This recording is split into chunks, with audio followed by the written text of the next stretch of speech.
Hello, I'm Aidan McGivern. I'm a meteorologist and weather presenter here at the Met Office. I'm in the Met Office headquarters at the moment and I'm broadcasting live to YouTube because it's turning colder. So I am here to explain more. How cold will it get? Will anyone see any snow? And I'm here to answer your questions. So do send your questions in. To be honest, I don't know if there's anyone watching at the moment, so give me a thumbs up if you are watching and send your comments, your questions. What's the weather doing where you are at the moment? That's what I'm interested to hear about, first of all. And I'll have a quiz as well, so send me your answers to that quiz when I ask the questions in just a moment. But yeah, I can see a few people are starting to watch now, so perhaps I just need to wait a bit longer and see if anyone else joins in. It's Friday afternoon and it is already turning colder out there. Colder air is on the way, not exceptionally cold at the moment, but changes are on the way. Certainly a big contrast compared with what we saw in November, of course. Now, November was a wet and mild month. I think across the UK, the average temperature in November was about 1.8 Celsius above the norm. And we saw wetter than normal conditions through November as well, and the whole of autumn, making up to some extent for the lack of rainfall for the year so far, but not entirely. We need more rainfall to top up the reservoirs and the aquifers, of course. Hi, Robert. I am keeping well, thank you very much. I hope you are as well. And let me know if you're looking forward to colder weather or you are dreading it, of course. High energy bills at the moment. A lot of people might be dreading change to colder weather because it would be so expensive. And not everyone loves the snow. Some people hate it. Let me know if you love or hate the snow. Keep your questions coming in. And as I mentioned, I'm going to be doing a little fun Friday quiz. So let's see. Whoa, kicked the tripod out of the way there. See if you know the answers to the quiz. It's all about December and winter weather stats. If you've already watched the YouTube live I did just a moment ago, you'll know the answers to that. But no cheating. No cheating. See if you know these answers. Now, as I mentioned, November has been mild. A change is on the way. It's been mild and wet through November because of the jet stream, which, if we look at what happened through November, I'll switch on the temperature graphic there. You might be able to just about make out. That's North America. Now, what I'm hoping is that the image is the right way around, so this doesn't look a bit weird. You should be able to see North America. On my screen, it's all reversed, but I believe that you're seeing it okay. Let me know if you're not. Let me know if North America is flipped, if it's mirrored. But it should be okay, I'm hoping. Okay, so during the autumn, during November in particular, we saw these cold plunges across North America. Now, as that cold air pushed south, it interacted with much warmer air. Thanks, Paul. All good by the sounds of it. Much warmer air coming up from the subtropics. And that is a recipe for a powerful jet stream. The cold air bumping into the mild air, you get a reinvigorated jet stream. That's exactly what we saw through November.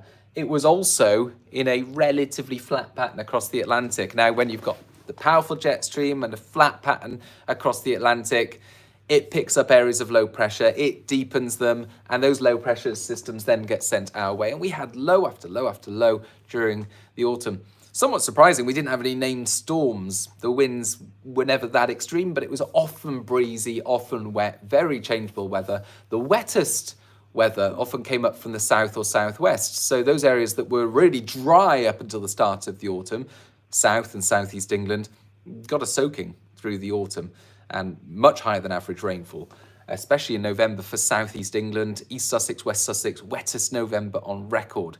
Good question, Mesnil. Explaining a bit more about North Atlantic Oscillation. I will in just a moment, because it's really important right now, the North Atlantic Oscillation. We're going to be talking about what's happening with that and why that means colder weather on the way. So the jet stream brought us a lot of wind, rain and mild air through November. That has now changed. This is how it currently looks. You've got a much more elongated jet stream, all these different loops. It's really quite chaotic right now. And it's not really showing any kind of solid pattern lasting for any considerable time. This is what we call an amplified jet stream, lots of twists and turns in it. and it's weaker. So it's no longer sending us low after low from the Atlantic. In fact, it's now coming up against another dominant driver of winter weather, which is higher pressure over Scandinavia, over Russia. This huge area of high pressure, it's been there for some time, but with the jet stream weakening, it's allowed to build further west across northern Europe. It's exerting its influence over the UK. We've already seen the impacts of that this week. We've had a lot of fog around, especially for central and southern parts of the UK. So we've had some mist and fog, a different side to autumn really, and we've had lower temperatures as a result of the more settled weather. We've had less rain as well, although it's not been entirely dry. The roads are still very wet as well, so that's feeding the fog. Now, this morning's been really foggy. Let me know if you've had any fog. When I cycled in, I went from sunshine to fog to freezing fog to sunshine again. And some of that fog will last into the afternoon, especially across parts of the Midlands, East Wales, into the southwest of England. But what's happening over the next few days, so this is Friday, 1700. Okay, what's happening? I'll switch off the jet stream, put on the surface winds, and the isobars across much of the UK starting to tighten up. Around the periphery of this high, you can see the isobars tightening up. You've got low down here towards the southwest. And as those isobars tighten up, this increased easterly breeze comes along, and that will do two things this weekend. First of all, it'll help clear the fog. So Saturday morning, Sunday morning, not as foggy as the last few mornings, but also we're going to see it bring colder air in from the east. Now that's how the temperature colours look for this weekend. That's Friday. Skip forward to Saturday. And what you can see is it's turning colder. We've got the blues, but it's not exceptionally cold. So Simon Jenkins has just asked, is it true it could be as cold as 2010? Well, not initially, that's for sure. Although we've got these easterly winds, the air isn't really coming from Siberia. These deep blues over Scandinavia, they've not really got going that much this year. So if you remember the beast from the east that we had in March 2018, that came at the end of winter when these much darker blue colours, this really cold air was entrenched across Siberia into Scandinavia. So all we had to do then was develop an easterly wind to bring all that really cold air our way. Now the easterly winds this weekend, they're coming from a less cold air source, and so they're not going to bring temperatures as low as the beast from the east, and initially not as cold as December 2010, which was exceptionally cold. But it will feel colder compared with the weather that we've seen so much of recently, because of course, get the right chart up there. There's lots to choose from here. Look at that. Oh, that's the wrong one as well. We want the feels like graphic. Here it is. So what I want to show here, we skip forward to Sunday. I talked about it feeling colder. These are the temperatures that you'd have on the thermometer. So 5, 6, 7 degrees this weekend, a little bit below average, not desperately cold. When you add on the feels like, as you take into account the wind, it's going to feel more like 0 to 3 Celsius. It's going to feel really quite cold, especially on the east coast. Again, this is December, it's winter, it's the kind of thing that we often expect at this time of year. Nothing particularly unusual, but it's going to feel like a significant contrast compared with the weeks and months before this, of course, because it's been so mild, 1.8 Celsius above normal for November. So, turning colder this weekend. Those easterly winds, they're coming in and they're going to bring some weather with them. As I mentioned, they're going to stir up the air. It's going to be less foggy this weekend, but they're also going to bring some showers. So just to show you the location of some of those showers, this is how Sunday looks. And you can see the easterlies, as you'd expect, bringing showers into parts of central and eastern Scotland, eastern England, especially the northeast of England, North Sea coast, 1 or 2 coming into parts of the southeast, 1 or 2 affecting, say, Cornwall, parts of Wales as well, and a few heavy ones for parts of Northern Ireland, especially southeastern areas. Showers just about anywhere this weekend, but they'll be more frequent, more heavy towards eastern coasts because they're coming. That wind's coming from over warm seas. It's going to start to bubble up the air and so on. We're going to get some of these showers developing.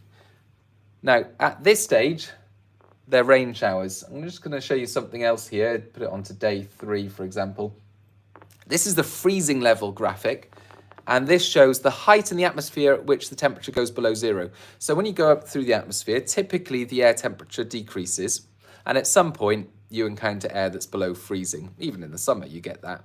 at some point, but it's just higher up in the summer, it's lower in the winter, and it's lower depending on where your wind direction is coming from. When you get easterlies or northerlies at this time of the year, the freezing level comes down. Now, the freezing level is important because that's what determines where we get snow. So you effectively need the freezing level to be closer to the surface, typically within 200 or 300 meters of the surface, to get any snowfall out of the precipitation coming from the clouds. So what are we seeing on Sunday? Sunday, these blues across the map. Now, looking at the key, what they would indicate is freezing levels of 600 to 800 meters typically, perhaps a bit lower in some spots, perhaps a bit higher in other spots. So that would indicate that through the weekend, these showers are falling as rain at lower levels and snow is confined to the hills, over the Pennines, over the Welsh mountains, over the Scottish mountains. That's where you'd find some flakes of snow. Nothing significant. I've looked at the snow depth graphics through the weekend, and you're not looking at huge amounts over even the mountains. At lower levels, no snow through the weekend. It will be cold rain, it will be cold wind, but nothing particularly significant for snow through the weekend, and similar as we start off next week as well. So as we start off next week, put it onto day 4 there, Monday, more of the same really. We've got this easterly wind continuing to bring showers or perhaps longer spells of rain as well. And what you've got to the south of the UK on Monday and into Tuesday, you've got low pressure. Now I mentioned that low pressure a moment ago. It's still there towards the south and southwest, and it's likely to throw out more persistent bands of rain and some mountain snow as well. So perhaps some snow over Dartmoor if these rain bands come up, the Welsh mountains as well. But really, this is all just rain coming up. Now, what's happening during Tuesday? You see the winds coming in there. Start to see the first signs of a change. The winds coming in from the north. And that then ends up being one of the big uncertainties from the middle of next week onwards. Those northerlies coming in, bringing Arctic air, and the low pressure to the south of the UK, bringing up milder air and some wet weather. Where those are situated is one of the big uncertainties. A few questions. I can't keep track of the questions there. Oh, I can actually. There we go. If I scroll, you see my big finger against the camera. But is it cold enough for freezing rain, Paul Goddard? No freezing rain expected, Paul. No, it's not that kind of situation where you get freezing rain.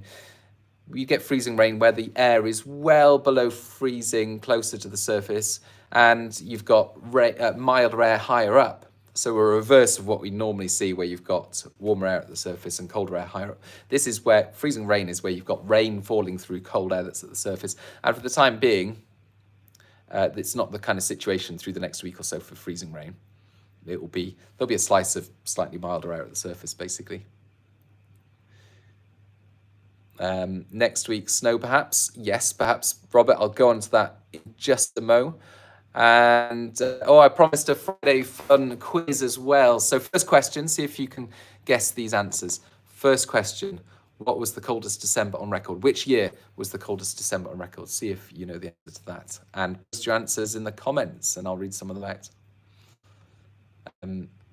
So I'm going to go on to explain the North Atlantic Oscillation in just a moment. And the polar vortex as well. Kevin asks about the polar vortex. I'll talk about that in just a moment as well. But first of all, what I want to show you is a really interesting chart, or graph, I should say. Here we go. Bring it up here, and this is what it shows. Now, you might have seen this on the Met Office 10-day trend, which we do every Wednesday. We post that on our YouTube channel. I showed this one. This is a more up-to-date one. It's got the latest data in it, but it looks roughly the same. It might be difficult to see on this phone camera, so I'll talk you through it. Basically, you've got the date on the bottom, so that's the date of the forecast.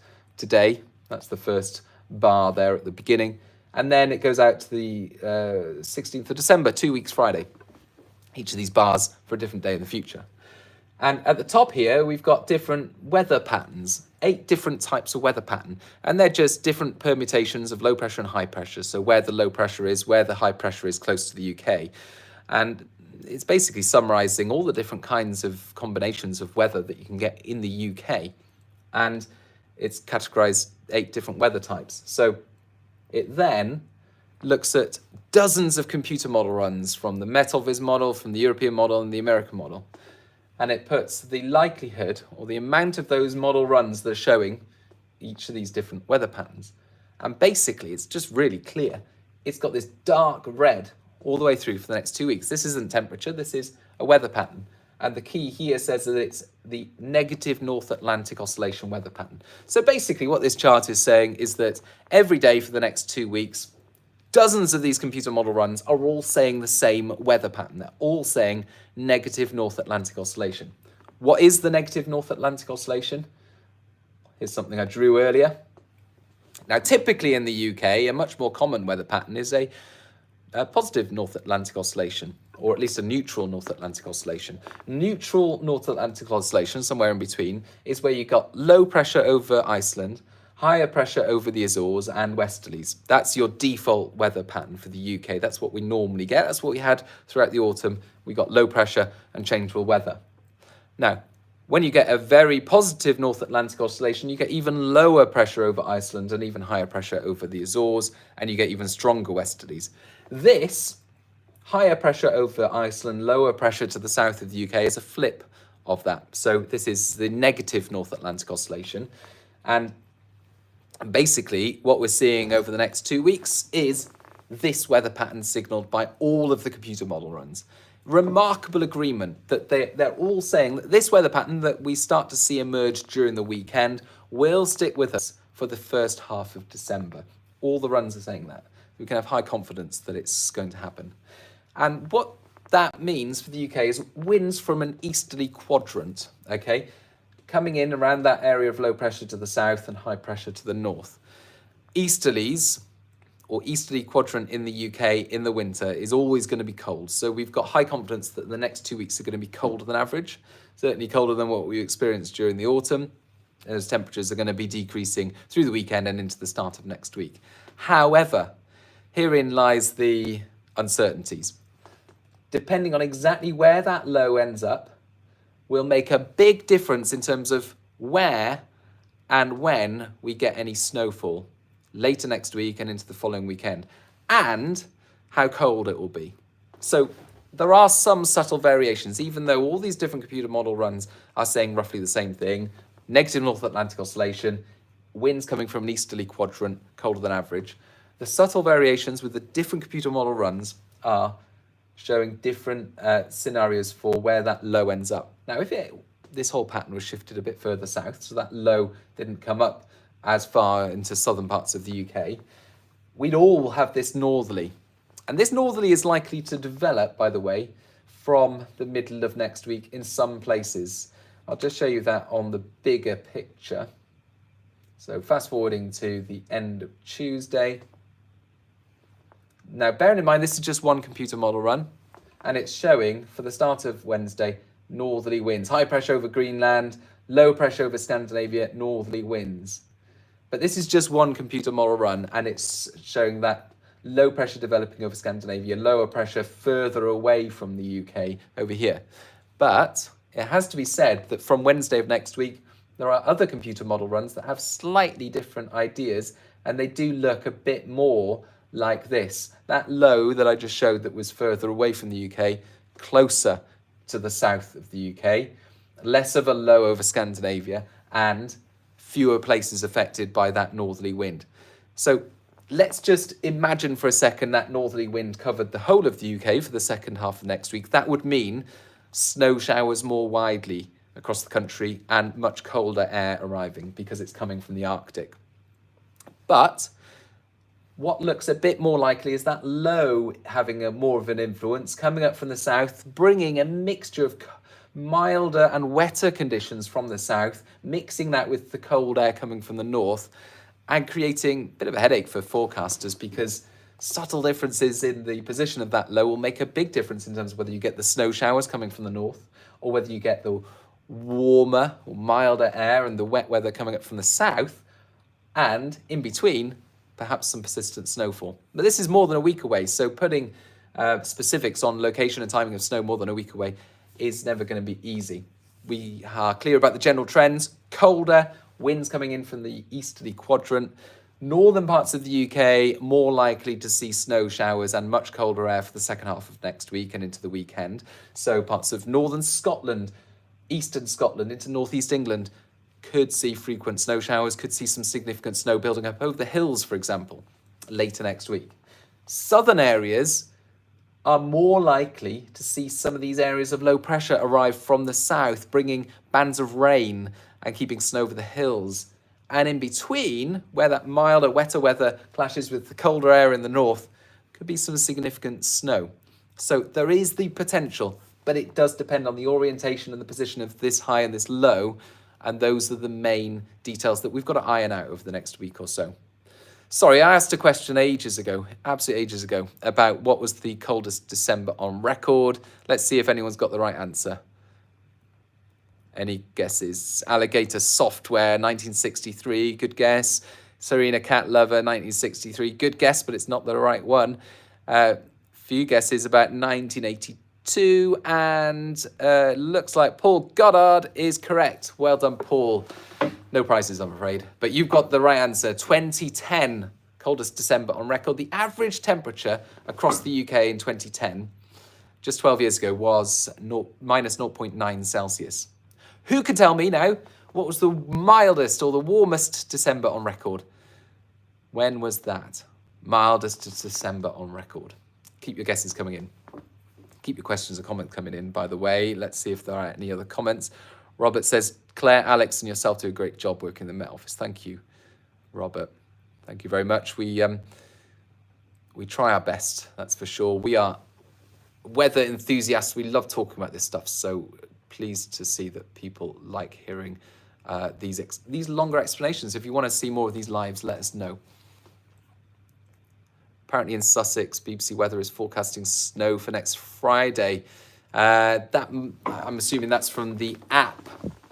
Now, weather apps at the moment will be tricky because they're all going to be based off one run and one model run, and the model runs are going to vary. So more than a week ahead, it will have the right trend. It will have that colder weather. But in terms of snowfall, I wouldn't necessarily trust any apps right now more than a few days ahead, because that's going to be tricky to nail down. So a few questions coming in. Mildest 2014, that's Adam Wiggins. Close, Adam, but not quite. A few people saying 2020, 2021. It does feel like it should be a more recent December. But no, 2 people there. 3 people got it right. Apple UK, Beast of Sweden, Quantum Overlord. 2015, yes. 2015 was the mildest December on record. Quite a remarkable few years, actually, because you had the coldest December on record, 2010, followed 5 years later by the mildest December on record. And you know what the temperature across the UK was in 2010? 7.9 Celsius. That was the average temperature. 2010, it was minus 0.9 Celsius. So there's that 8.8 Celsius difference, which is quite remarkable 5 years later. Will we see any sleet or snow in Lowestoft next week, Aidan? That's from Weather Follower. Let's just say the chances are higher than they've been for some time. They are higher than they are typically in December because of this setup. However, look at Lowestoft, right on the boundary between the northerlies that are coming in across northern half of the UK, bringing potential for snow showers, and this low pressure over the south, potentially bringing in milder, wetter weather at times. So Lowestoft, and of course Lowestoft's coastal, so the seas are relatively warm at the moment. It would have to be very cold indeed to see snow falling at a coastal location in the south of England, even with this colder air that's coming in. And the easterlies at the moment aren't that cold. They're not going to bring snow. So you'd have to have this Arctic blast, really.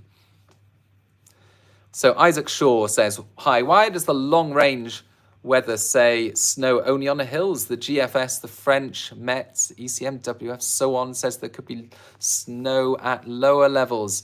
Well, Isaac, it's all about probabilities, it's all about likelihoods and so on. And it looks like the hills are the most likely areas to see snow during the next week or so. As I mentioned, there's the potential for some milder air being mixed in with this low pressure to the south. But if we get this Arctic blast coming from the north, and it's a big if at the moment, then it could snow at lower levels because that's the coldest direction at the moment. So yeah, we're not ruling out snow at lower levels here at the Met Office. It is a possibility, but it's more likely over hills later next week.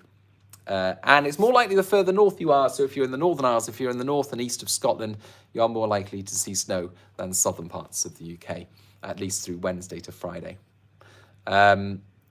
Lots more questions coming in. Thank you for your questions. Thank you for staying with us. Will Wrexham be affected by cold or mild air? Well, initially everywhere's going to be colder than average, and winds are going to be coming from the east, so that's going to make it feel cold in Wrexham. I think even if we get this low coming up from the south, it's still going to have a chilly feel to it because it's coming up from the south. It's going to be mainly easterly winds, especially from Wrexham. So yeah, Wrexham likely to stay cold over the next week or two. It's going to feel cold. Whether you get snow in Wrexham or not, that's the big question. It could be, and we've seen this before, that one low moves up, brings some rain to the south, perhaps bring some rain to Wrexham, for example. Then it gets pushed back south. I'm speculating here, but this is the kind of pattern that can repeat itself when you've got a negative North Atlantic oscillation, which I explained a moment ago. So one low moves up, brings some rain and some milder air into the south. Then it gets pushed back away again by the northerly winds, and the rain turns to snow on the northern edge. Or it could just get stuck there over the channel and it's snow on the northern edge and so on. It's these fine margins, really. We're confident about the general trend. Higher pressure to the north, lower pressure to the south, winds from an easterly quadrant. We're confident about that general trend and for it to be cold. But subtle changes in that area of low pressure, really, that's what it's going to come down to. Not just that area of low pressure, any others that come along from the Atlantic that move up from the south. It's a classic winter situation. Low to the south, providing the moisture. Higher pressure to the north, providing that wind direction coming from the north or northeasterly, cold air. And that recipe can lead to significant snow. But of course, we don't know the specifics until a few days before, even if we're confident about the longer term trends over the next week or two. What it is worth pointing out is that we are confident that it is turning colder, and that cold air, of course, at this time of year, this cold air is not going to be welcome news to many people because of the the energy prices and so on. So we are confident about it being colder. It won't be for everyone's taste, I imagine. And there are some things that you can do to prepare for any incoming cold weather.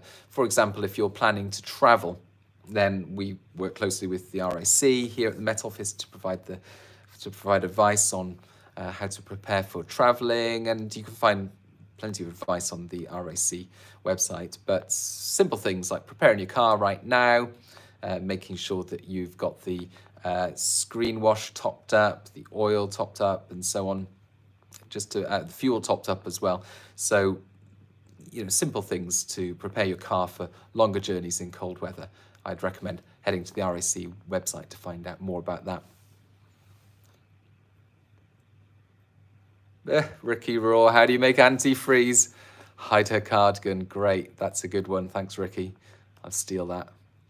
And Walk With Me Tim has asked, hit or miss with the snow? I think mostly north of the Midlands. Could be. I've seen some computer model runs that put the snow to the north of the Midlands for later next week, but looking at isolated computer model runs at the moment is going to, be tricky because they're chopping and changing in terms of the areas of low pressure and high pressure and where they're exactly sitting.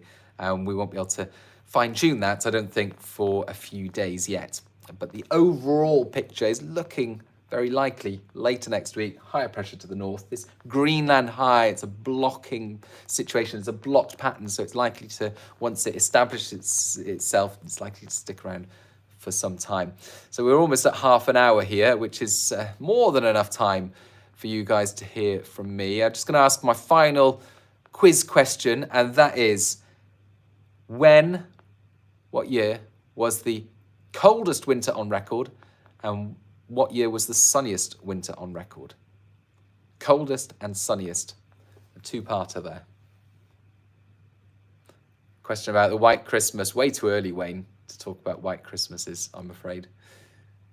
Because actually there is a chance that things will switch from later in December, or at least after the second week of December. There's a chance.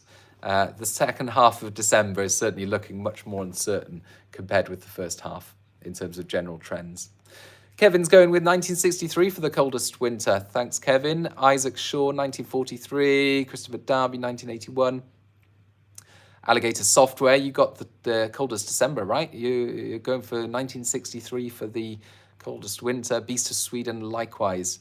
1939, 1947. Interestingly, that was the snowiest winter on record, 1947. But not the coldest, no. Anyone got the sunniest? Anyone have any ideas about the sunniest winter on record? Adam Wiggins going for 2001. 1982, another guess, a few guesses for 1982. I think that was up there, one of the coldest. 2018, well, that's interesting. You should bring that up, Andy, because the really cold weather that we saw in 2018, that came in March, so it came in the spring. Right at the beginning of March, didn't it? The beast from the east. Although February was colder than average in 2018. I'm going to give you the answer. Thank you for your thank you for your suggestions. It was 1963. 1962 to 1963 was the coldest winter on record. And guess what? The sunniest winter on record was the same winter. The sunniest and the coldest. You might think, how does that happen? Well, obviously daytime sunshine in the winter doesn't warm things up much. But if you've got clear skies through the day and clear skies by night, it's just going to get colder and colder because of those frosty nights. So yeah, there's a fact you can impress your friends and family with. Coldest and sunniest winter on record, 1962 to 1963. Right, I think that's all I'm going to speak about. So just to sum it up, winds coming in from the east through the weekend. Initially, any flakes of snow are going to be over the tops of the Pennines, over the tops of the Cairngorms, for example. Nothing really significant at lower levels, it's just rain. Then through the start of next week, it gets a bit messy with low pressure trying to feed up from the south. That could bring longer spells of rain and some hill snow in places. But from the middle of next week, there's a chance that higher pressure over Greenland and Iceland will exert some northerly influence and the air will turn colder from the north. It looks most likely to happen across the northern half of the UK through Wednesday, Thursday, Friday next week. So the possibility of snow showers coming in on that northerly and things turning colder. But to the south, we've got these areas of low pressure which complicate things. They're going to provide some uncertainty in the details over the next week or so because these low areas of low pressure, they bring milder air for starters. They also bring some longer spells of wet weather, which if that mixes with the cold air coming south from the north, could bring some snow in places. Nailing down where, that's going to be the big question mark, and that's what we're going to keep you updated about in the next week or so. We'll have plenty more of these updates. We might have more lives, we might have longer explanations for YouTube and so on. But if you're not already subscribed on YouTube, make sure you're subscribed. Hit that subscribe button, please do, because it'll give us the opportunity to let you know. You'll get notified when these lives happen and you won't miss out, and you'll be able to see all the other content that we put onto YouTube as well. So please do hit subscribe, hit like, and thank you for all your comments and taking part in the quiz. Much appreciated.